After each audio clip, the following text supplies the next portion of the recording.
engaged, including but not limited to racine or offensive coaches, or language, personal attacks, threats, or any other behavior that peaceably impedes the orderly administration of the meeting. The board's executive committee and or oversight committee will review repeated offenses and or behavior and ban the offender for an amount of time determined by the committee. If in-person, outbursts, or attacks continue, this will be considered disturbing the peace and the authority shall be sought. All right, I'm going to start with attendance for the community vendors. All right, Barbara, from here, Yahira. Here. Chad Royer. Present. Thank you. Jean Hill. Present. Okay. Environment Sanitation Chair. Betty Arson, present. Okay.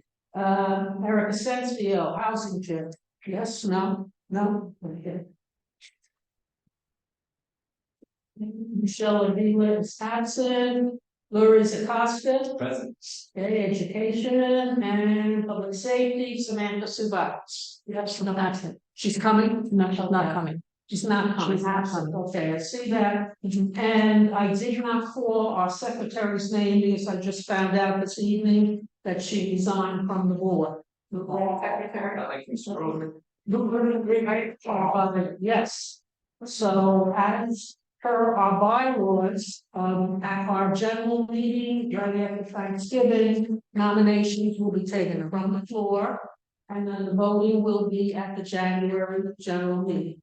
Okay, so is anybody around who would like to be the secretary? Think about it. Okay. Remember, they have to be a good standing member and have to be over 1 year on a board. It's a great way to improve your writing skills. So maybe, So you know what I did? I said, and then I would report all of this meeting and then just go home and just fill it in right now. okay, the next item, review of our October minutes. I understand that they're still in the making, so we will pass on that for now. All right. Yes, go ahead. Oh, was those the same minutes that we didn't have last time? Is there something about? So we haven't done the last. I can't remember whether or not we did. It's what's in this. No, we voted on that last month. Yeah. The general meeting was the one that was good. You're thinking about Monroe, when we were in Monroe. Possibly. Yeah. That was the general. That was the general. All right, so we'll move on to the district manager's update. Right. Hi, everyone. Just very quickly, we held a participatory budgeting session on November 4th. We had we engaged around 22 people from then on, and each participant got a $40 gift card. And we received 268 applications for the community associate position, which I will be reviewing, and I am hoping to present someone to the community board either in December or January. And we are in the process of cleaning the office. So there are a lot of items that are listed on the public surplus website already. Some more items are coming. Some items, of course, that are really falling apart, but we still have to post it. But there's some other things that could be refurbished if someone wishes to do that. There's things like chairs, tables, there'll be filing cabinets. If you know someone that collects like metals, they can definitely go there and bid on each item. And that is all for my updates. All right, we'll move on to the chairperson's update. Hi, everybody. So last week I had the wonderful pleasure of attending the Somos conference in Puerto Rico. And that was a great event. There was a lot of workshops and there was a lot of good things that came out of it. Also a lot of talks. So as we all know, the city has implemented budget cuts. So this is going to affect the next fiscal year, and our capital and expense may take a hit because of the city budgets. So we have to keep that in mind that this is going across the board for everyone, that there's no exclusivity. Everybody is going to feel this some way somehow. As Barbara mentioned, Ruth has resigned from her position as secretary, so we'll be taking nominations off the floor. Also, this Saturday is the Veterans event, which looking forward to at the at the Victory Memorial statue. And also, as we know, the upcoming tree lighting for December. I'm hoping to possibly gather all of us for like a little holiday get together. Something small, nothing crazy, just to celebrate the holidays. And that's all for Sorry, the event on Saturday, that was in London? Starts at 11. I love. When our hard stops. Okay. I have a question. Yeah. Yes. For Somos, were you representing the board? No, I go on my own. Oh, cool. But there's things, all the elected officials were there, everybody brought up things that are happening in the district, it doesn't end. They have It doesn't end. meetings The meetings, yeah. So a lot of entertainment. Right. Give some good information of stuff that you may not necessarily hear. I've been Exactly. almost in the chat, so that's. It's fine. That's by myself. Mhm. Okay, I have a question about the budget cuts. Could you give us like a ballpark of what, how much like money the district will lose in that? You know? The mayor. No, this is, we're talking about what the mayor announced, Yeah. just, it says 15%. We don't know how that is gonna affect Um, all the agencies across the board as of yet. Keep under the police and the community boards, kind of know all of the just get like a ball. That we cannot give you because that's gonna come directly from the city and from the controller. Once they put out their report, the report is gonna be we have no input in that whatsoever. How can the board hire somebody if you don't know exactly what you're planning? No, so Our like budget is already established, Yes. However, the cuts are for those agencies that the mayor has deemed. So we are exempt. we are exempt from the higher increase.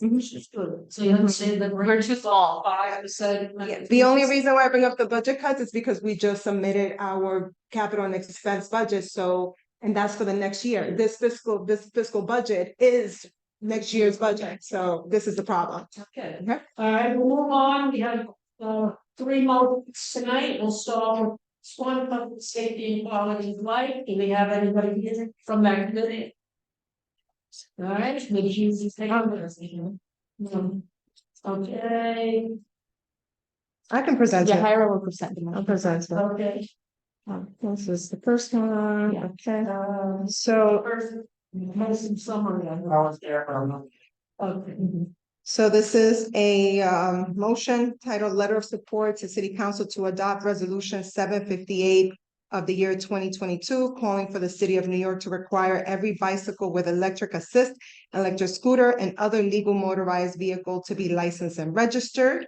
The committee bringing this motion is the Public Safety and Quality of Life. Who should the action motion be addressed to? The City Council of New York.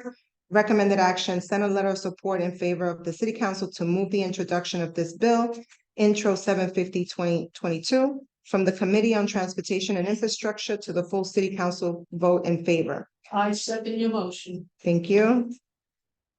All right, anybody wants to look at the background before we open it up to the discussion? Yeah. Okay. All right, yeah, and the background that's listed on the motion summary page.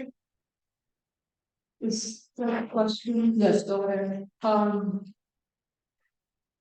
If I'm not mistaken, registration of vehicles is subject review of the State Department of Motor Vehicles, is that right? Yes. Yes, under the Yes, state, definitely.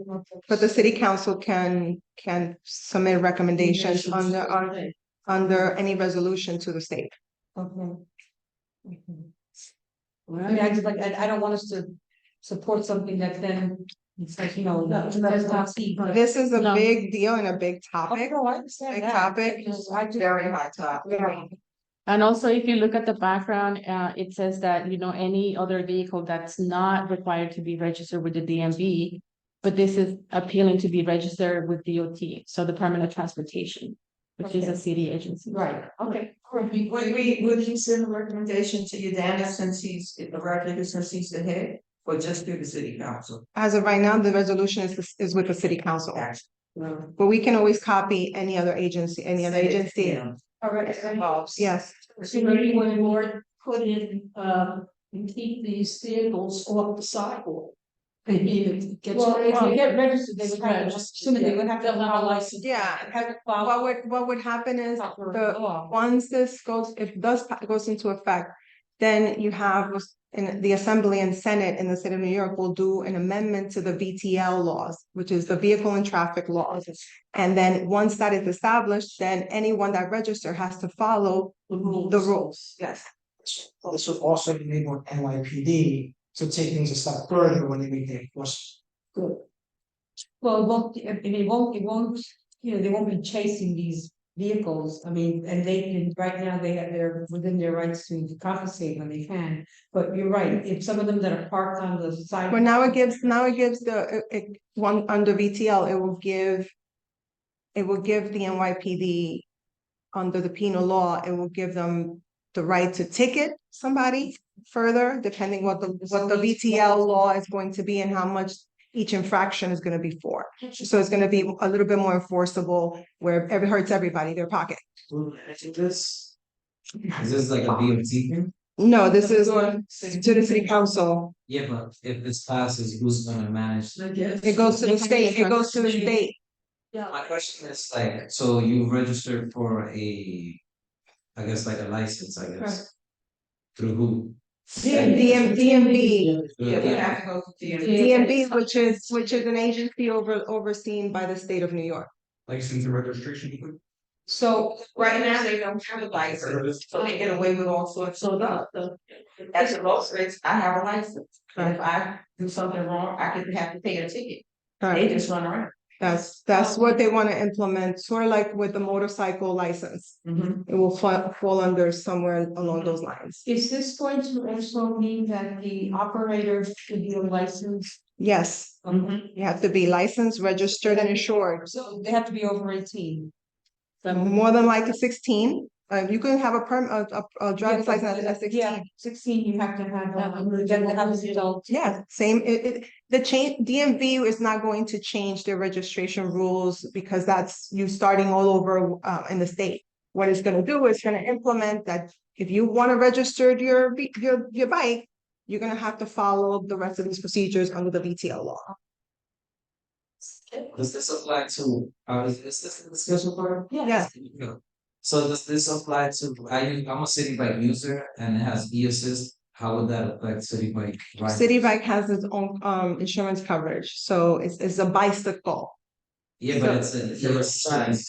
But It's but e-assist, which comes list as. Some of them have motors. yes, but it's a different category because you return it back to a station that is insured by that company because you pay for that insurance when you rent the vehicle, when you rent the bicycle versus when you're registering an actual e-bike. More than likely, there's going to be exceptions to the rule, something like City Bike, because they are funded and they get tax breaks tax breaks through the city and the state.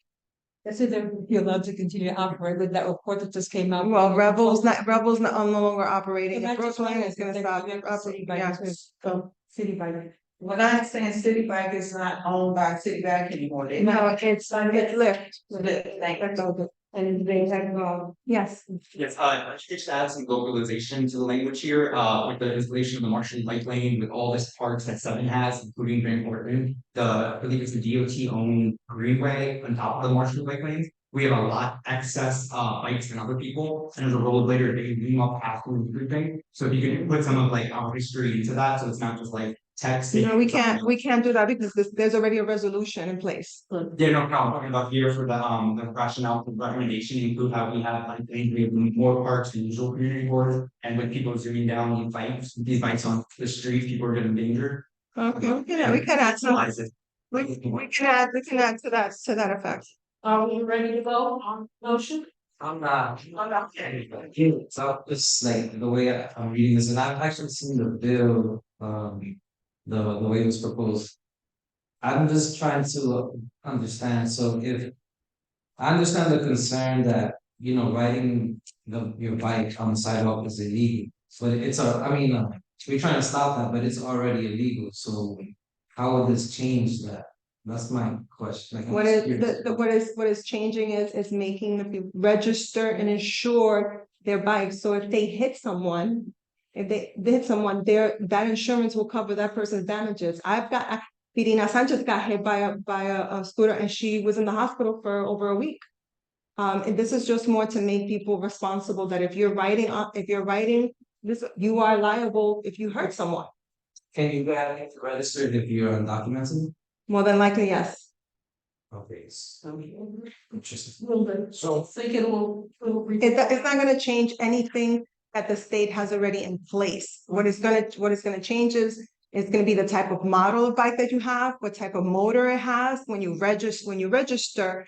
But all the implementations, just like a regular, any other motorist, stay in place. Except as a motorist, I have to insure my vehicle. Correct. So they would have to. They would have to insure, yes. Anything that registered with the Department of Motor Vehicles requires insurance. Okay. The other thing that you mentioned is that they also include the requirement, how many plates Mhm. on the bikes. Like a vehicle, like a motorcycle, yes. Definitely. Okay, well, one last thing on my, No, I don't agree with categorizing e-assist bikes alongside gas-powered scooters and electric mopeds. I feel like those are totally different categories. E-assist bikes, they're capped at like what, 15, 20 miles an hour, while the other ones you mentioned exceed, 20 plus miles an hour. And it mentions criminal acts. I think that the majority of these are by the already illegal gas-powered scooters. So I just don't agree with bunching them together. That's all. Well, Just sharing. I know that's for the most part, like the city bike, e-assists are also pedal. You can Pedal assist. the pedal assist as well, which I understand there's a difference between that and something that is clearly powered by a battery or by gas or diesel or whatever it's used. So there is a difference, and that I think, I don't know where that falls. I agree with Larry's sort of understanding that the e-bike is it's electric or whatever it is, and also pedal. You can pedal with pedal as well. I can tell you this much, transportation alternatives. Once this comes to a full vote at the council, will have probably their own breakdown of what they believe should be considered. What's that? Transportation alternatives. What's that? Then the group that supports Bicycling. Oh, it's things other than cars, yeah. Other cars. So this will probably fall under them, giving their recommendation as to which ones they would want to be preferred that way. we ready to vote? All right, so the motion is a letter of support to city council to adopt resolution 758, calling for city of New York to require every bicycle with electric assist, electric scooter, and other legalized motorized vehicles to be licensed and registered. All right, Barbara Stroza votes yes. You hire, Arias votes yes. Okay. Chad Royer. Chad votes absolutely yes. Okay. Gene Hill. Gene Hill votes yes. Betty Orsi. I vote yes, although I don't know if it could be registered, that I would like to see the removal of e-bikes as because it's kind of boring, but I would vote yes. All right, Marissa Costa. I vote no. No. Sounds- Okay. Motion carries 5-1. All right, move on to the second motion we have. When this is coming from housing, land use, and economic development. All right. If you take a look in your packets, you will have all this information on the city of Yes. They came to the housing meeting from city planning this past Tuesday, and they did a presentation. They are in the process of trying to get FIT to change the zoning. Evidently, our zoning regulations for commercial establishments are years old, and they are trying to improve the opportunities for people who would like to run their own business.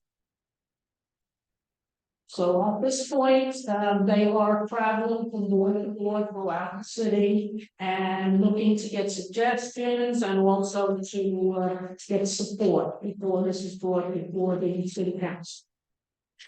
All right, so the motion reads, send a letter of support to the New York City Department of City Planning in favor of the proposed zoning amendments pertaining to the city of Yes for economic opportunity, text amendment, and the number is there with the following comments. All right, you can read it yourself, I'll give you a minute or so.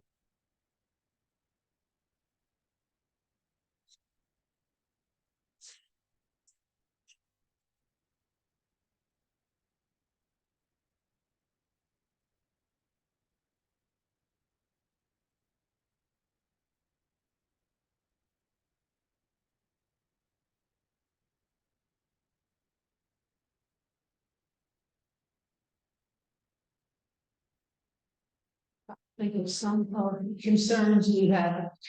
I have a question, the upper floor commercial, second commercial? Oh, no, we haven't said, I'm saying. Okay.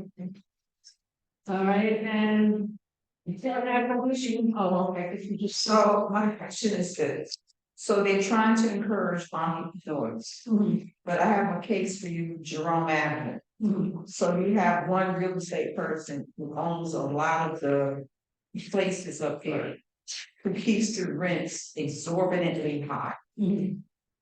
How would that affect an entrepreneur trying to come into the area if that person owns most of the real estate on the avenue? Well, then at this meeting, if you take a look at the number 5 here, upper floor commercial. They are pushing for even, in a residential building, if someone wants to start certain commercial businesses on upper floors, that it would be legal. Other than that, I think that everything here is really in the experimental stage, and then it will be changed and whatever. What's happening is that the zoning tax amendments currently on the books are archaic. They're over 60, they're 100 years old maybe. So what they're doing is now they're trying to bring it to the 21st century, and they've taken surveys and they've gone around to all these corridors. And this is what the mayor's proposing to become the city of Yes, part of his plan. And that is to take certain things that are seen non-used to try to see how people can actually take advantage and use it. And having these changes in the zoning amendment allows these things to happen.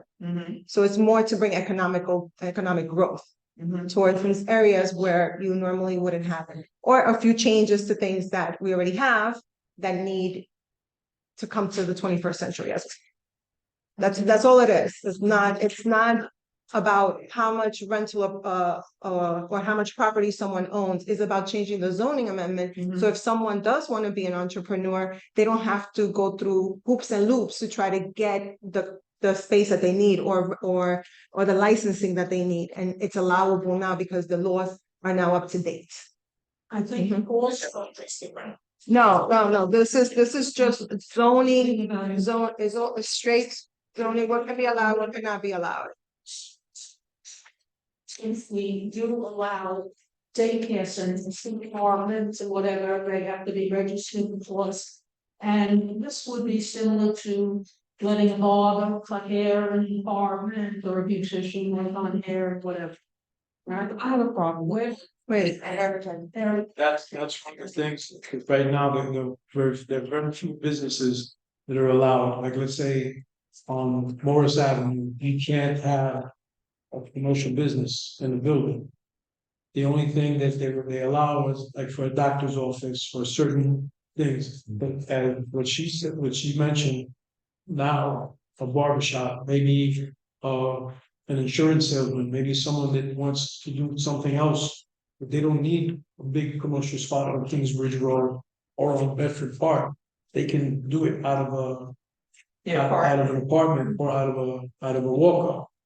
And the only businesses that were allowed were stuff like doctors' offices or realtors and stuff like that. This opens the threshold to more businesses to allow them to do that. What's happening is a lot of people are becoming entrepreneurs from home. Right.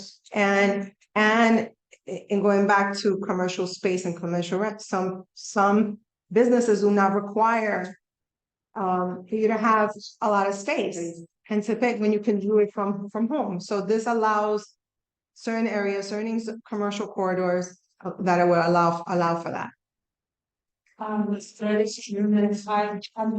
of what's looking what became of the Grand Concourse and how commercialized and what a mess and how horrible and how so destroyed the character of that beautiful boulevard. And I will not support this at all. I can't see a full commercial in any building or whatever. I just won't see that. I could see a building that would allow almost like, an incubator where people could come in and have some space to do their business, so to speak. But anything other than a doctor's office, and even then, See, the thing is, the current amendments only were to doctors, lawyers, to certain occupations. Things have changed. Things have to change. So these laws have become so archaic that they don't meet our way of living today. So these are just ideas that they've come across.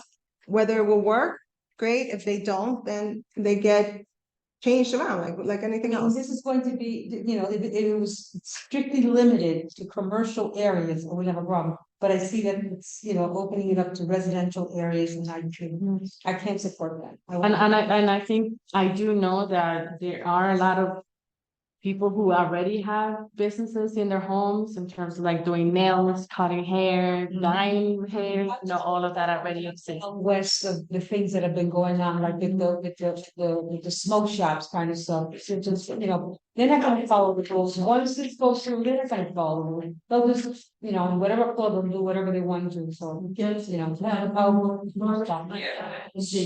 it's vote yes to all of the, so all of them, so all 11? I mean, not 18. 18. Okay, 18, got it. There were 18 and we went over each one of them one by one. There was a lot of discussion. Barbara, we were there. There was a lot of discussions on this. There was a lot. We were not in favor of. But we did decide on 5, 9, and 11 to have these specifications. Yeah, and personally, I see it as a very general outline to the changing of the zoning. And by the time it gets to a vote in city council or whatever, there will be many, many changes. And many groups complaining and whatever about certain items in here. So it's a start to modernize commercial zoning. Okay, Jack, go ahead. Maybe I missed this, but was there any discussion regarding the zoning, update accessibility for folks who need a ramp or something? Well, this is not for structure. This is just allowing anyone that wants to come in and wants to do a specific thing. Now the red tape is going to be taken away so that they can apply and get to the next step. It doesn't necessarily mean that whatever their business is going to be, that all these things have to be in compliance. This is just the first step to allow the zoning aspect of it where they want to be, for them not to have all this red tape and all this crazy process in order to get to where they want. So, and I bring this up because let's say the building happens to be in an area that qualifies for the zoning change, and yet the building has an accessibility issue. Has that come up in any way? Not, you can just propose it. No. But there is going to be a third part, which is the city of Yes for housing opportunity, and that may be a proposal within that. So it's fair to say it's too soon to say. Right, yes, yeah. Okay. And Jean? So my question is, like, say, take a place like Tracy Tower, we do have commercial space we have cleaners in the building for years. And it's closed right now because the lady moved away. So that's always a commercial space that's on the second floor. Well, no, that's actually the first floor. So we had that commercial space. So now he's saying that, to Carlos' point, that people on the upper floors who may want to start businesses in their apartments, the hairdressers, the whatever they're doing. So now is this including those people that they could apply for a license to work out of their apartment? We had, Yes. that's the idea, to let people.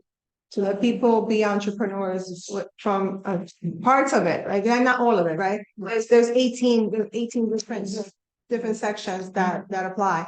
But one is to basically allow people to have access to become entrepreneurs. And if they started a business out of their own home, they don't have all this red tape that they have to go through because the zoning it could be different. So this will change the zoning aspect, the zoning aspect to allow them to say, okay, I can work out of my home without having to be penalized for now working in a commercial court. Gotcha. Was that with the landlord or the property owner have to obviously agree to allow this to happen? I mean, how does that work?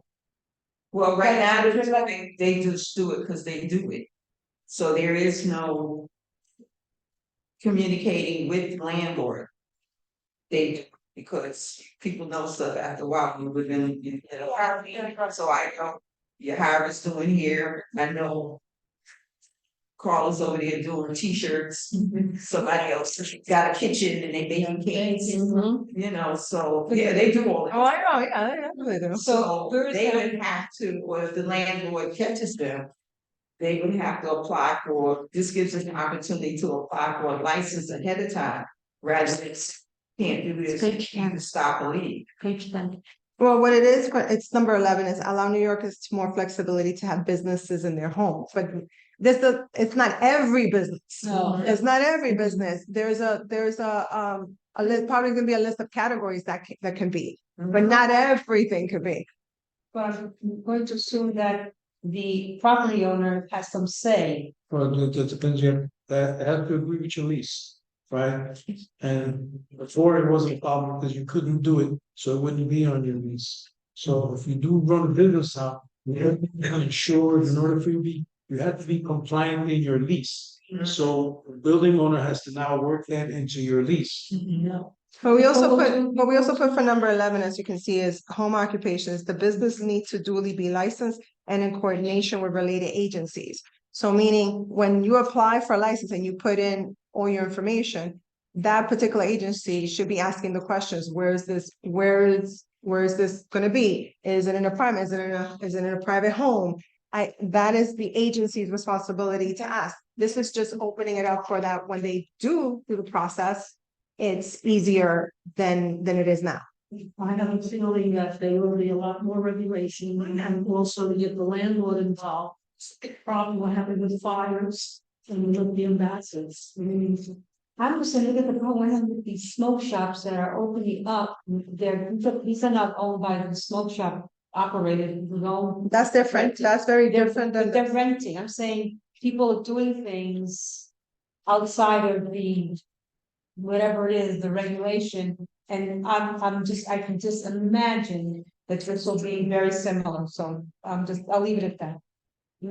Any other comments before we? Yes, for the board votes on just commenting on 5, 9, then I said for number 1, your activate store funds, yes, I think for the video, yes. No more ghost town, the city that never speaks needs to be open. For number 2, simplify district types, yes, keep it simple. Red tape and hoops leads us to where we are now, opening up stuff is better for everybody. 3, small scale production, wide limit, yes, go. Wide limit the future of e-commerce and people actually making money. You're going to turn to legalized sex work. 4, loading docks. Update and upgrade, don't limit, we should be expanding. Number 5, upper floor commercial, as long as it's ADA accessible and people can actually, everybody can get to these stores, it should be allowed, yes. Number 6, yes. Typewriter repair versus the iPhone and tablet screens. I don't need to have my typewriter repaired, I need to have my phone fixed at some point. Urban agriculture, number 7. Will this be cash crops like cannabis and corn or potatoes? I don't really see people once they get the rights to grow corn and potatoes. Give them money for that. Number 8, life sciences, like fertility clinics. I again vote yes. Healthcare shouldn't be stigmatized, and with the hospitals in the area, we should be learning more. It is Albert Einstein College of Medicine. I don't really see much educational about medicine in the district. Number 9, nightlife. The average Broadway ticket is about $150 plus. That is completely unaffordable for the district. Expand the venues and you expand the culture for all, not just the rich. Number 10, amusements. As of now, there's nothing doing in the district for families but poor. Putting something there that can actually entertain us instead of letting the kids turn to drugs and guns sounds like something you should quality all out. Number 11, home occupations with the birth of influencers and e-commerce and online business. Why eliminate again? 12, yes, think of more Fifth Avenue and less of the ghost town we have now. Number 13, why not? It's the city of yes after all. 14, micro distribution. Lots of this sounds good, but we have a lot of one ways. So any kind of distribution center to help clear up the one way with actual trucks and double parking sounds like a great option. Number 15, campus commercial. Yes, when you can live and work without the commute, that sounds amazing. Think of all the time you can spend with your family instead of just working to pay your rent. Number 16, wide limit businesses. Yet again, corner stores are iconic New York City landscape. Number 17, a better wage process. We should be filming more in New York City. What happens to arts and cultures in Yonkers? There's 2 brand new film studios. Welcome to jobs, welcome to filming, welcome to cameras. You have the right. Number 18, use of vlog style. The one with more artist vlogs. Why not lead the culture and bring that over one piece further? Thank you, Steve. Okay, thank you. Any other comments before we take this to a vote? So, It was a lot. Yeah, This was a lot, and there was a lot of questions. We had to break it down piece by piece. what's the video, Brian? Oh, you watched the video? It was, the audio was a little difficult, not your fault. I mean, No, I know. There was, you know what, there was a lot of talking over and around and some voices were more articulate than others depending on English. But it got me thinking, that's why I asked the question. Well, the audio stuff. Here's the full presentation for 11 and 12. It's basically the same permission, but there's other YouTube links with the full presentation you put on it. So send a letter of support to New York City. Department of City Planning in favor of the proposed zoning changes to city and yes, for economic community effects and items. To start, I have reservations, but I'm sure there'll be many modifications before the solar proposals in okay. I will vote yes. Right, are you higher? The higher areas votes yes, with the changes proposed by the board. Right, Chad Boyer? I have some reservations, but I'm hoping that with the zoning, things will be more updated, so I'm gonna vote yes. Okay, thank you. Gene Hill? Yeah, I have reservations also, but I'll vote yes. I think it'll work out the details as we have. Betty Orsi? I'm voting no. No. Okay. Louis Acosta? I vote yes. Okay, yes, is carried 5 to 1. All right, we'll move on to the last motion that we have here. And I believe that contains teams. Veterans Commissions.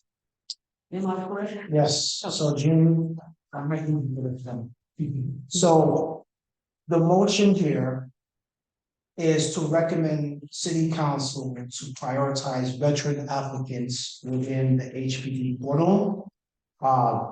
This is how the motion would read. Motion to send a letter to the city council to request that the New York City Housing, I would say HPD, adds a veterans preference percentage to their Housing Connect portal. Collect aggregate data on housing units allocated to veterans. And retroactively take into account applicants who previously applied for an apartment on Housing Connect. So one of the top veteran-based issues that everyone keeps mentioning is housing, lack of housing, inconsistency with housing, having the homeless a place to live. And right now, there isn't a mechanism in HPD where if you are a veteran entitled, you don't get any kind of percentage or preference just by filling out the application. So a couple examples that we have, if you're a community board member, you get 50% preference. If you have a mobile disability, you get a 5%, NYC employee 5%, audio or visual disability, 2%. But the veteran who identifies as a veteran gets zero, Really? 0%. So if the application you put down, you're a veteran, you put down that it means absolutely nothing? Well, paraphrasing, yes. So there is a area where you do ask in demographics, are you a veteran, yes or no? It doesn't change the scope of the question, and it doesn't carry any additional weight based on how you're selecting the application. Going into the rationale, I'm looking at it right here.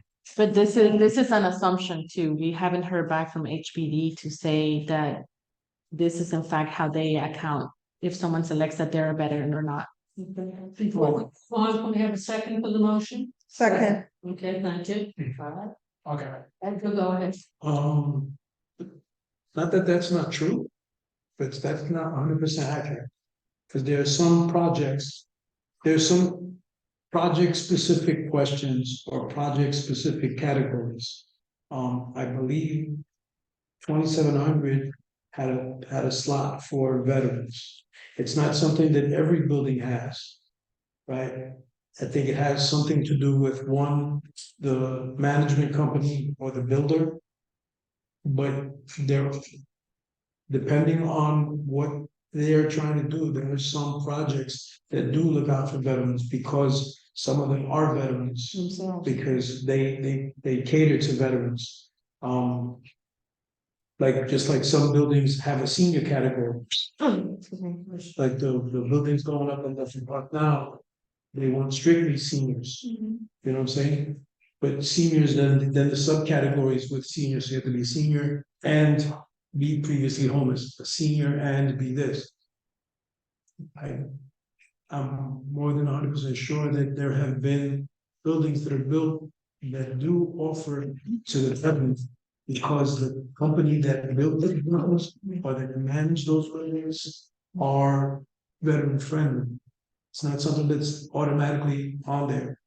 But I know that veterans do get looked out for on some of the application processes in some of the buildings. But are they applying to HPD, or is that a different process for them to apply to the building? see, this is, I'm sorry, I want to jump in here real quick. So you're using who have previously applied, Housing Connect is one thing, HPD is another. It's two different. No, it's wrong. It's No, I know it's under, but the application going through Housing Connect, it's the city site created by them. Mhm. But HPD just gives them the federal ideology of what they look for, categories to look for. That's why I'm a little confused, because you're saying HPD housing portal, but then it's also referring to Housing Connect.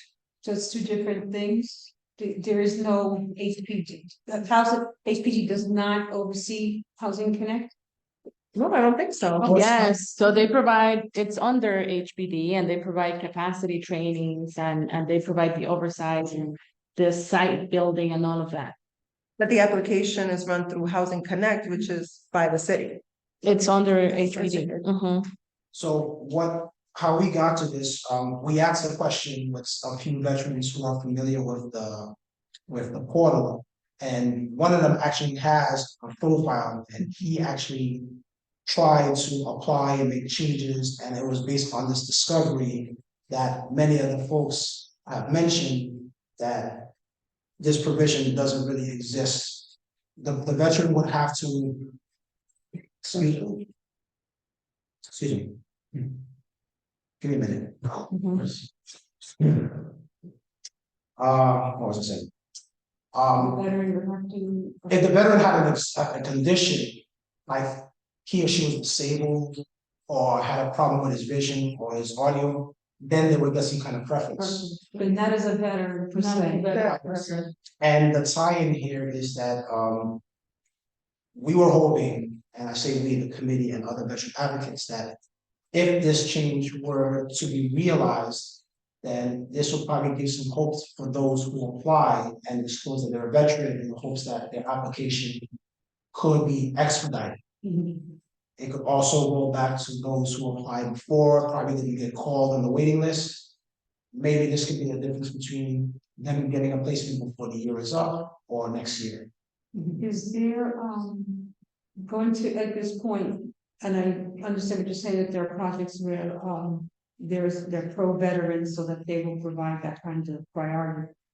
But as a matter of course, overall in the city, I think it's a good idea that veterans do get some type of priority within the system if there's one for these other kinds of conditions or status. Were you looking for a particular percentage? Said here we have 5% for disabilities, 50% for community board residents and stuff like that. Is there some type of percentage that you were looking for to provide? No, we didn't specify a percentage. Okay, no, okay. And really how this came up is that years ago, you used to, if you were a veteran, you got a preference, not that certain developers, because they had been in this armed forces, you know, kind of factored you in there. There was an overall percentage. There is no longer an overall preference for veterans. So basically what they're trying to say is we need that overall, not just through certain developments, building a building and saying, okay, I was a veteran, so I'm gonna look out for, you know, my ex-veterans. So a lot of that, and our ex-member, you know, God rest his soul, Jeffrey Hunter, he struggled through this for years trying to find an apartment. And he never got any preference being a veteran for all of the buildings that were coming up in the area. And he went for years and years going from this agency to that agency. So basically what we're saying is it should be a veteran preference. We didn't ask for any specific amount, just that they have a preference. And if they had applied like somebody like Jeffrey all of those years back, and he never got an apartment, and he tried for years to get an apartment, and he never got that, even though he was that veteran. So we want to say there should be an overall preference for veterans. We're not trying to exclude anybody, but these are people who serve the country and, you know, however they serve. And you wave the flag for everything else, then, you know, stop waving the flag, actually do something. Yeah.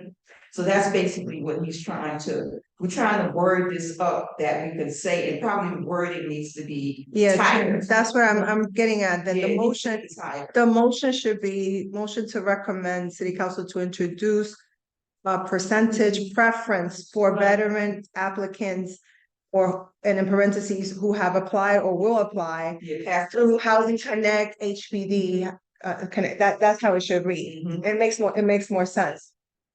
And the other thing I was going to say, another reason why we didn't come up with preference, we didn't have enough data to say if X amount of veterans would apply, then we can advocate for 50% preference.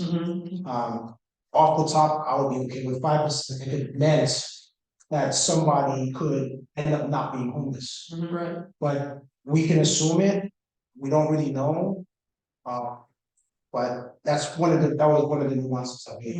I think that Yeah, just to give you a little bit of like insight, I was at round table with University Neighborhood Housing Program. That's UNHB. And they were having conversations. So they have assisted about 12,000 people to apply through Housing Connect. And only 21 of those people have actually secure apartments. So this is done by lottery, even though they're part of a pool, and they got that, those 21 people got apartments through being a community resident preference. And I think there were a lot of discussions around how the platform could be done better. So there's a lot of times when people submit an application, they change email addresses, they change phone numbers. And although on the website you can update your own contact information, once you have submitted an application, it doesn't translate that update, the new update for your new phone number doesn't translate into the application that you already submitted. So if you receive a call, you receive an email address that you have no longer access to because you submitted an application a year, 2 years ago, you miss that opportunity. They go on to the next person. And so it's a system that's not perfect. And at the meeting was Councilmember Fiorina Sanchez. And so she has asked she had asked everyone in the round table to provide a chart saying like, what's the issue? What do you think the solution should be? So if maybe us as a community board can start thinking of maybe providing that feedback to her as well. So that way she can elevate it forward. That's good. Also, like she said, the University Heights there are other programs, there have been programs, some of the buildings that came here. Because a lot of times they look at the prerequisites that are listed on the paper as to what, these are prerequisites, X, Y, Z, financially this, and there's some people that don't fill out the paperwork properly, right? For whatever reason, money's not looked at the same way, sometimes child support and some people with compensations, right? Like if you go out on disability, that's not considered an ingress, that's not considered a salary, right? So it's not taxed the same. It's similarly, when you fill out those Housing Connect applications, they're supposed to be a certain way, and people don't know that. So sometimes they price themselves out of certain apartments that they would or should be eligible for, but aren't because they don't know when they fill out the paperwork, oh, I'm not supposed to count that one, or I'm not supposed to count that.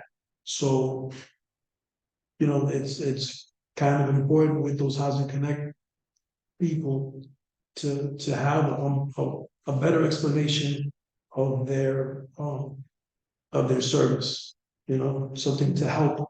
Because like I said, we've had services come and people that would normally not be, according to my tax record, I'm not eligible for this apartment, all of a sudden now they're eligible. And, and it can be housed rather than be homes. I just think that Unhoused. the motion should be reworded, to introduce a percentage for preference for veterans. That has to be on the top of this motion so that it's what we're looking for. It's what you're looking to happen. So the rewording of the motion has to change. Will it also, if you go on that along with what I was saying, should it be stated the HPD housing portal, or is it the HPD or whatever housing connect portal? I would put both. I would put Housing Connect / HPD housing portal, because if it's all in the same umbrella, I would just use that. So I would say motion to recommend city council to introduce percentage preference for veterans, for veteran applicants, and I put in parentheses who have applied or are applying within the Housing Connect / HPD housing portal. That's how I would word this motion. Okay. Because then it makes sense. But that wording has to be tighter, and we knew that it needed adjustments to how it read. And I like the point of coming up with ways to make the actual platform a lot more. Yes, there were a lot of, at the round table, you had people who have been applying for Housing Connect for 10 years. And you had also housing assistant providers, and they basically explain how people are facing a lot of technological issues as well. And just assistance putting all of these applications together. And then there's housing ambassadors, but because the demand is so high, the supply is not enough. There's just not enough people to help. Okay. But did they ever, because I know Housing Connect was not always around. I think it came up within the last 5 to 10 years, say. And they never really gave anybody any instructions on how to fill out those forms and how to make sense out of them. I met a young man, I was out shopping one day, and he told me he got an apartment here in the neighborhood. And he said, he got it for him and his mother. He said if his mother had to make that application, she wouldn't have got anything. But he was a young guy, he was technologically savvy. He knew how to go through the whole thing, he knew what documents he should submit. They never really gave, classes or told people, so you were just at the mercy of trying to figure it out. This is And why last year we hosted this two. is- Last year we hosted one in English, we hosted one in Spanish, I wish Andrew was here. Yes. He's a specialist in this. I really wish he was here to give it. How does historically work, because so many people have such a difficulty, and I know that's what he does. Yeah. So he would, give a primer on, this is what you learn. Personally, I would send people to him. This is what I go in and talk to Andrew. Close so on, will you accept the changes to the stream? to rewrite it, and we have a second off. Yes, the second. I'll second. Okay, right. Yes. Let's- I know staff are 3 to 4. Take a picture of it. When they come to the neighborhood, we rep out for crackheads over veterans, kind of finding it shocking that there's never a veteran senior LGBT housing project built in the district. Where's the patriotism? Only until a few generations ago, soldiers could use their GI Bill to actually buy a house. Imagine buying a house on the GI Bill today. With the cost of New York City, they can't even afford to get an apartment in front of me. As 7 is the home of the VA, in the Bronx Victory Memorial, you guys should respect and honor those that serve for you to be here today. Our neighbors should be heroes, not so. Thank you. Any other comments on this motion before we vote? All right, so the motion will read to recommend to the city council to present to somebody to Introduce a percentage. introduce a percentage for veteran applicants. Who have applied or applying. Or Past and present, Yeah. have the past and president in it. Say that we who have applied or are applying. Yes. And the HPD housing portal slash housing connect. Yeah. Okay, sounds good. All right. Everyone, no, okay, so we'll take a vote. Barbara Strong votes yes. Yahira Harris. Shahira Harris votes yes with the new language of the motion. There's Chad Royer. I probably approve.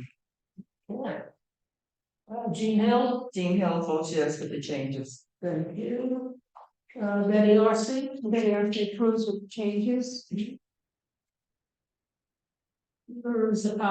Yes. Okay. The motion carries. 6. I just want to say thank you guys.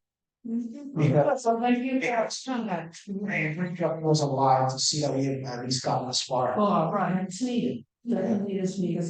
It was interesting, Yeah. because this morning on, NPR, they were discussing in another city, in Los Angeles, there was like a homeless bed, you're gonna send the podcast.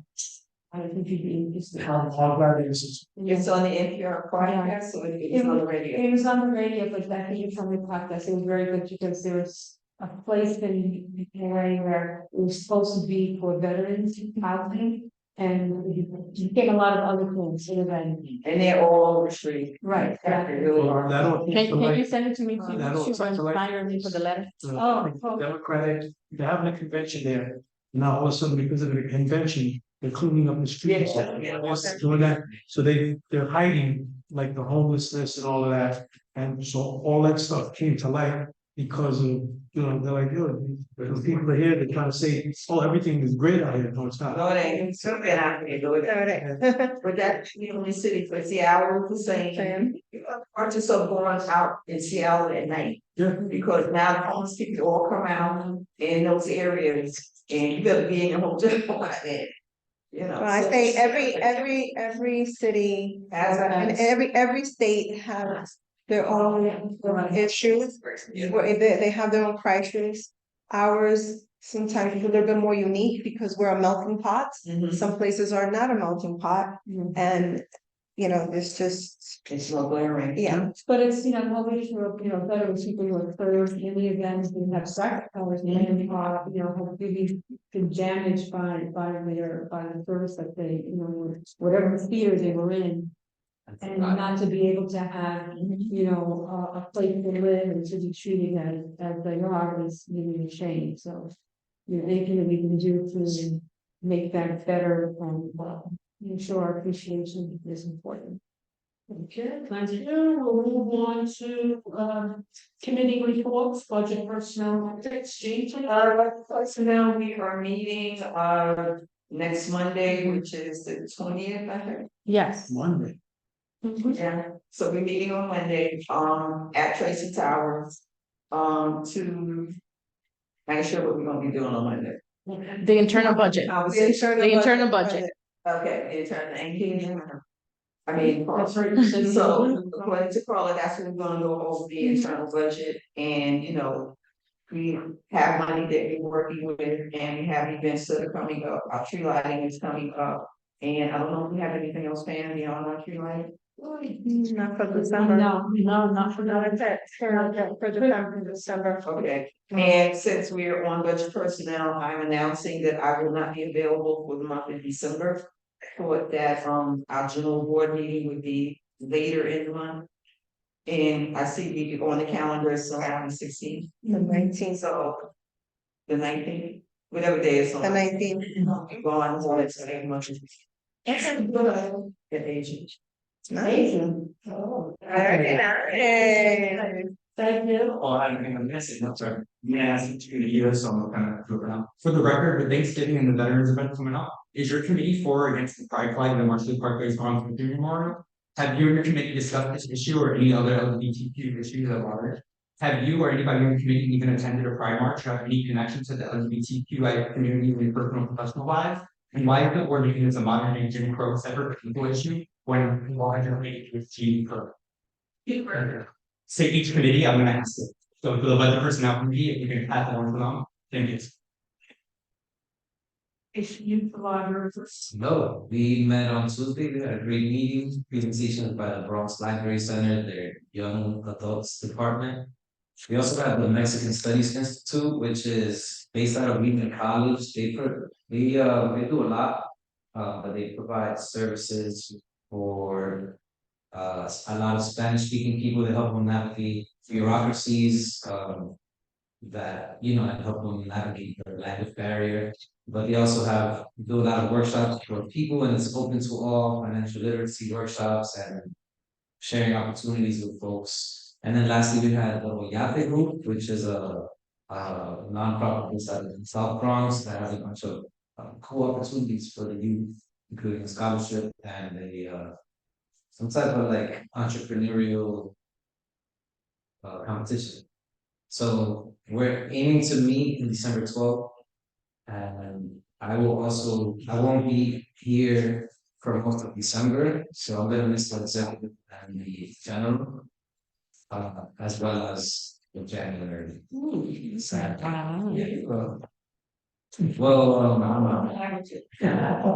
on a personal note, I'll be out of the country. My mother is not in the best condition. She's okay, yeah, but so I'm just gonna hang out while I'm out. Very nice. Okay. Yes, and for the record, I'm speaking from the library committee. With Thanksgiving and the Veterans event coming up, are you or any of your committee for or against Pride Plus Marshall Bronx? Is your committee something or claiming your past? Yes, we're gonna go to say, whoever like the minutes to reflect that was out in each committee. Thank you so much. Thank you. 6, basically we had Effie on his own from DEP, and he provided us some information, so all be in the minutes, I don't wanna belabor the issue. We didn't have anyone from DSNY, the only good thing is that someone who was with us before Steve Russo is coming back, and so he's much more responsive. We'll be following up with him on a couple of items. Our next meeting will be in January 2nd, the day after the New Year. Oh, wow. Yeah, I read. January 2nd. Will we be sober by January 2nd? I'm not, we'll bring the eggnog, we'll be running. Right. Party line. Keep the party going. I got the right opportunity. Yeah. So long serve, then we'll keep the day. I'll comment on. We'll move on. If committee, Michelle's one. If staff has some budget. Yes, we're gonna meet next Tuesday. Okay, all right, thank you. Housing, land use and economic development, you heard what was done at that meeting through what we discussed. And I believe you have a packet in your. Yes, over, and I guess we're voting on that. Next week, this week, this is serious. That is part of the, Yeah, the command, so are we have to go on as. No, it's It's just for you to guide yourself as a committee. so the items we put into the motion, which were 11, 5, and 9, I believe. it came from us going through that, checking it off. And then we added what our comments were as a group, and that's what was added to the motion. Okay, got it. So it was like the worksheet that allowed us to get to where we are. Okay. That's all the questions that me as well. So wait, Barbara, I'm gonna suggest email the questions to Carla, so it can be added to the minutes, and therefore you don't have to keep repeating yourselves. We're ready. You said, you with us, you say one time, email the questions to Carla, we'll make sure they get added, okay? Thank you. All right, Parks, some cultural things. And last, we had someone forestry at our meeting. Great. What is that? Deputy Director of Bronx Forestry. We have a new director, Tyler Wilcox. He didn't come, but he sent his deputy director. And he went through, what you have to do if you want a tree, 311, and depending upon the needs and I guess the contract that they have, you may wait a year, 2 years, 3 years, whatever. And they do contract out all new plantings. And the contractor is responsible the first 2 years of the tree, and then after that, the Parks Department takes over. There were a lot of questions about removing dead trees. Parks does that. However, again, it depends on which tree is in bad condition as to what gets taken care of and what gets moved to the back of the list. So we found it interesting, and at least we have contact with someone. I had asked Carla if we could get in touch with, he gave us the name of the gentleman who has the tree list for our area, because they plant spring and fall. And in the past, we used to always get the list, so we knew where the trees were going. When we haven't had that in quite some time, so I know Carla was going to check with the gentleman to see if we could get a list for community board center. Do you have a question? I do, so when it comes to trees that uproot the sidewalk. Is that something that forestry could handle? Or is that just a regular? No, it's something to do with where it is. Yeah, it's a private. The property owner has a responsibility, and go pretty well to find out. If it's a single family, 2 families, the 4th family or 3 families, the city pays for the, to repair the uprooting that's caused by the tree. If it's an apartment building, then the landlord, yeah. The other issue is that certain areas, certain residential areas, your property line goes to a certain point, and then the other point is the city. Depending where that tree lies, that's probably who's responsible. Yeah. At one point. So what about if it's a school? That's the BOE. That's the OE. That's BOE. St. Philip Neri is not being. What is? St. Philip's Archdiocese. No, that they are trying, they're responsible. That they're responsible. Because I don't know if you walk by PSA6. St. Philip Neri, there's a big tree closer toward the north side. On the campus. The tree hit. Yeah, where the sidewalk comes up like this, and you can. Yeah, you can call it, that's the Archdiocese. Yes, the other guys. No, we have one in front of Tracy Tower. And it's broken up from the sidewalk, and you have to be careful. But it depends on the line where the proper lines at, what belongs to Tracy and what belongs to the city. Pretty sure that's Tracy, because I had it out, see. Is it your opinion that we should contact the school first, or just make the 311? 311. 311. They'll find, hopefully have contact. Barbara, where's Joe? Joe's not there anymore, you post anything. Joe, Yeah, Eric is there, but he wasn't able to attend. okay, I'm talking about the hedges. Son, Let me ask you a question, 'cause I know there was some publicity in reference to the Bronx getting cuts. Prior to Mayor Adams making his announcement about the budgetary cuts for next year. There was a comment about the forestry program getting cut in the Bronx for that. yes. We asked him this, and there are only 2 crews with 3 to 5 crews, Right, so. that's not enough. No, that's why you don't see it very often, and you have so many trees that need help. They usually do, it's usually like on a 7-year cycle. Right. That's how No, that, because specifically about a week ago, right before they had announced this announcement, they were talking about the forestry specifically in the Bronx, because the Bronx is one of the boroughs with the largest amount of trees. Yes, the largest amount of trees. In the Bronx is kind of. That's the Bronx. The Bronx has I mean, street trees or But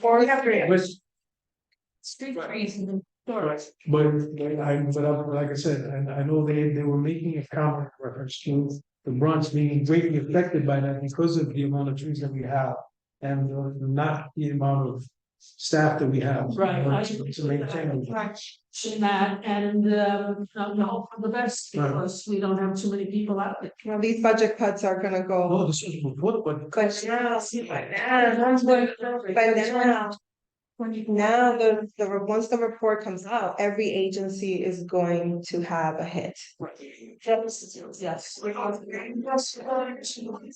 For parks, I understand they had the hearing for Active Walk. Unfortunately, I was not able to listen in, but no vote was taken as yet. And I just want to invite all of you to the tree lighting on December 7th, 6 o'clock.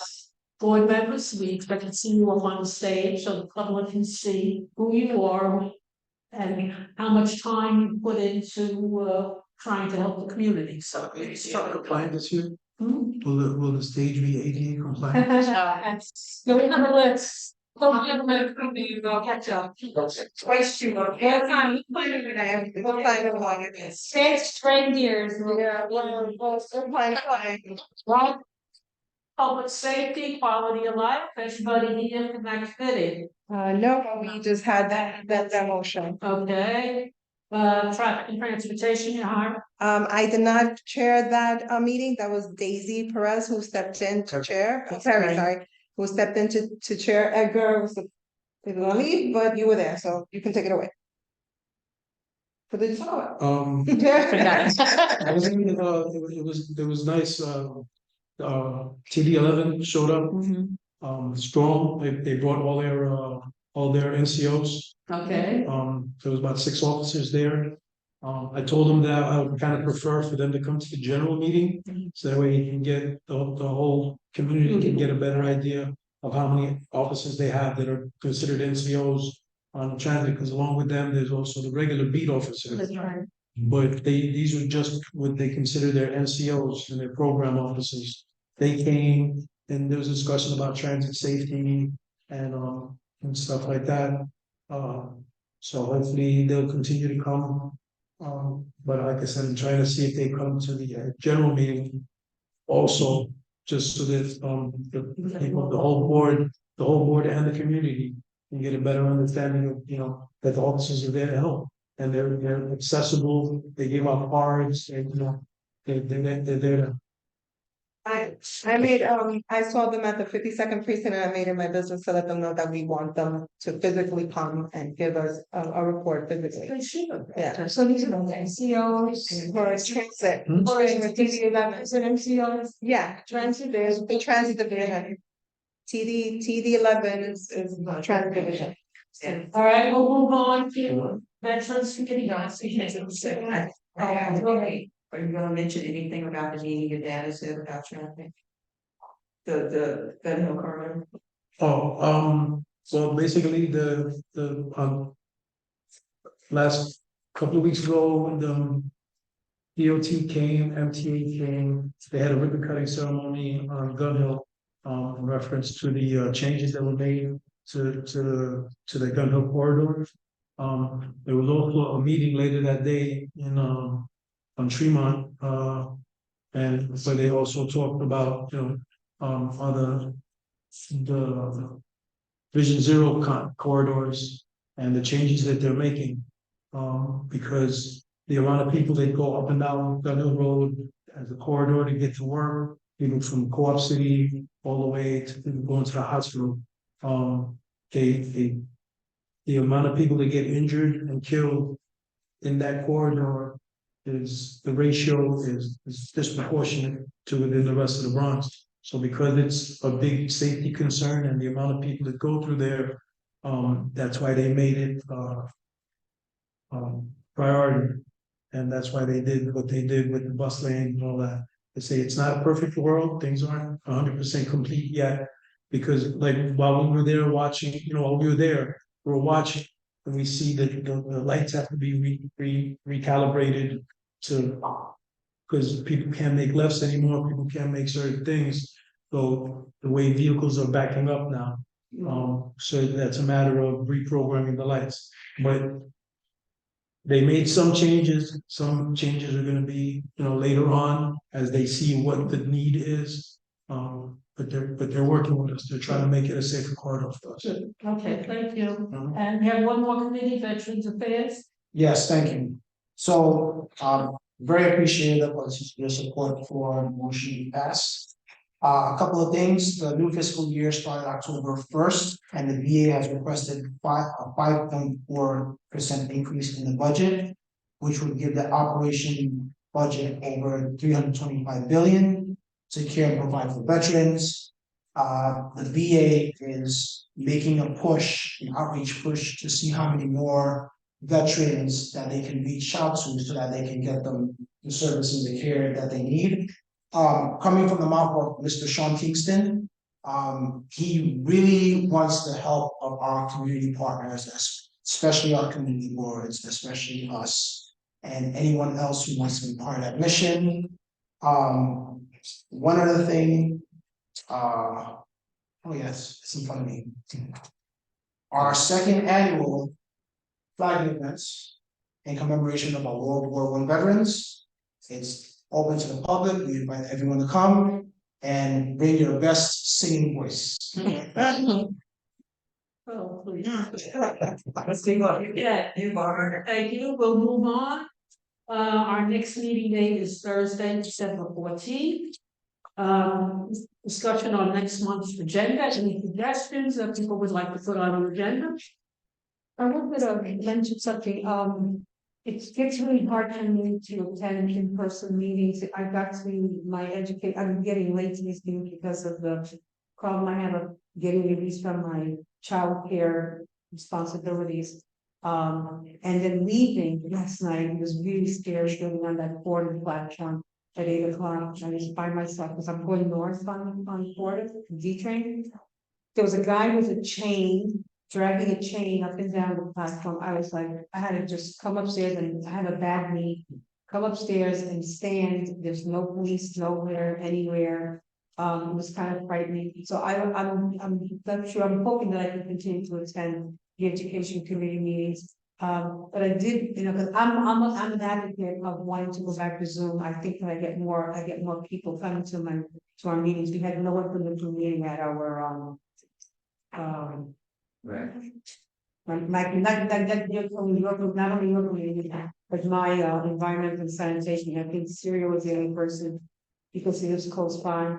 And I want to propose something. I want to propose that we start taking attendance, not only for community board members, but community members, just to get a sense of attendance of when people are coming to meetings, if that is possible. The attendance sheet. Okay. The attendance sheet, We have, No, I'm sorry, attendance sheet for. You have a sign at the bottom. Yes, I did, of course, we did this with. Yeah. Oh, okay, so we have an IT. Right. I think that I think gives some way to, how the attendance is at our physical meetings. I would like to see committee meetings be virtual if as an option. The general board meeting, I think, is always should be in person. I think it's important to have that.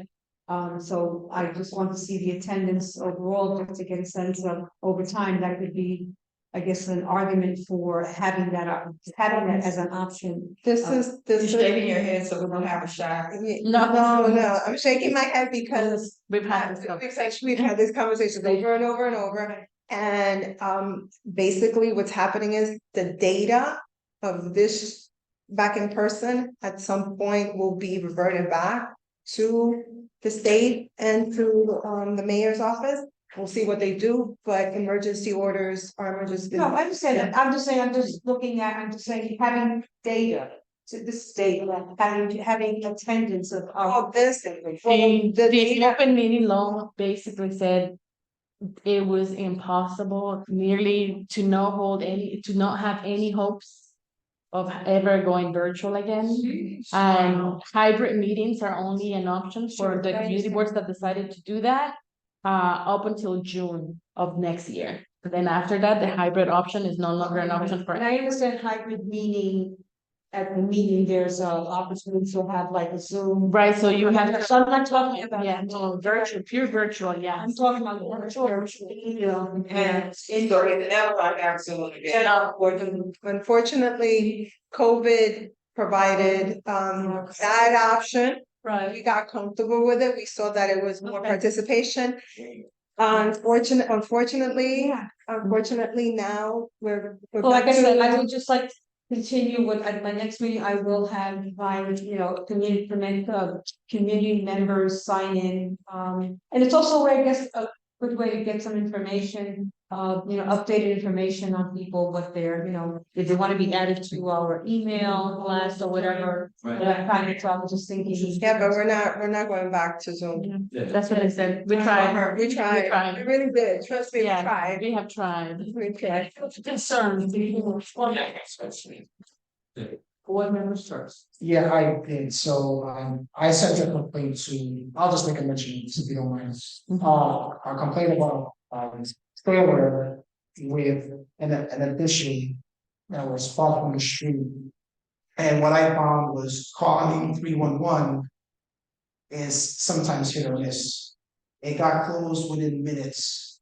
And the thing that I have, issue with is that if they're closing them, they're not always upfront and transparent with the reason why the ticket is being closed. If a resident has an issue with a certain vehicle parking on the street, taking up sidewalks and causing a specific condition, what would be the other recourse if multiple residents complain about the same vehicle? What was the issue? So there is a trailer parked on 205th, pretty close to the Grand Concourse. And it has been there for, I believe, 3 years. And I know we actually have a community resident here. It's been Yeah. there since. Pandemic. Since at least COVID, I can honestly say. Yeah. It has not moved for street sweeping or anything. of that Yes. nature. That's what. So that's so the email that I sent out was because it was brought to my attention. NYPD says there's no grounds, they're not doing anything, illegal, because they do have plates. Right. So as long as you have plates, you are within. Just get ticketed, that's it. I mean, not ticket, it's just a regular car. You've seen when you're looking for parking, there's sometimes cars who will park wrong and they take 2 spaces. If they're Socially frowned upon, but not illegal to do, right? So. If they're following the regulations and they're registered, they show a valid registration with a plate and they're following the rules and move within the timeframes that they're supposed to, they're not doing anything else. They're wrong. But if they're not moving their car during when the sweeper is supposed to go by, then the link that I sent you via email, that's where you submit that complaint and you said the sweeper went by, they did not move the car, and that can be because that means they're not following the rule for that specific day. Right. But the other rules, they do have placards, and I just heard back from the Department of Transportation today. The car has New York flags. So it's a regular car and it has a trailer attached to it. That's right. Yeah. So they said that the trailer also needs to have plate numbers. And it doesn't. So that's a catch. Now I will reach out to the police department and then the transit police department, and then we'll see where that goes from there. Also, at the But- general level, can ask Alina what's happening with the 311, because she did tell us at the general that 311 is being revamped. Right. She did make that announcement. Yes. Can ask her what the status is of what's happening with 311. Good. Good. Yes. But that's the update, but 311 is the way to go, that's where you submit, people are looking at that data. And when they look back, they look at how many 301s have been submitted. Sometimes if two of your neighbors are submitting a complaint for the same thing, one gets closed because one is already open. That's Right. If you don't get, yes, I know, it doesn't really track. But tracking, that 5 people have. And then the person who makes the call doesn't know the reason why it's closed. no, they tell you. Not if it's duplicate. Yeah, no, they tell you. They say. That someone duplicate, already, yeah, they yes. said it's No, someone they'll say already. it's a duplicate complaint, but then. They don't tell you the outcome, right? That's Yes. what I was- Mhm, yes. Yeah, so Dan Rodriguez, he's the head of DOP. Why can't you jump in him? He's doing the board of ed right now. Deal with it. No, I know he's suing for his own stuff, but. In terms since of- he's the head, Mhm. I mean, my boss used to tell me, go to the horse with the biggest head, go to the head. Ah, Okay, so. yes, and it's like, I'm gonna go back to delegate. and we might not get a response right away, maybe I get a response in 2 weeks, or 3 weeks, or 4 weeks. It's always best to reach out to the person that will reply back within hours. Right. Yeah, so we'll follow up on that. Thank you. Yes,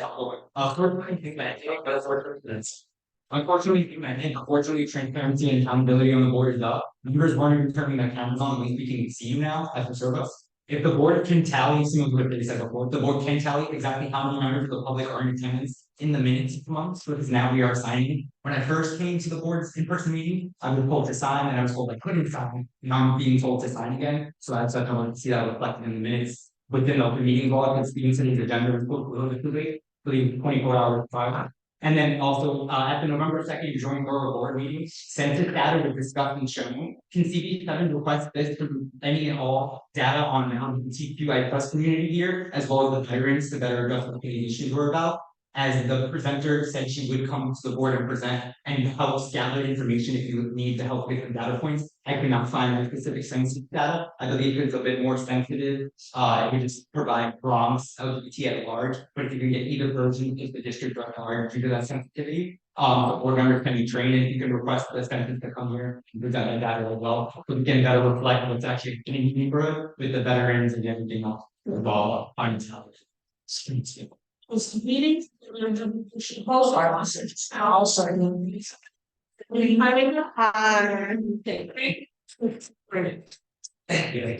It's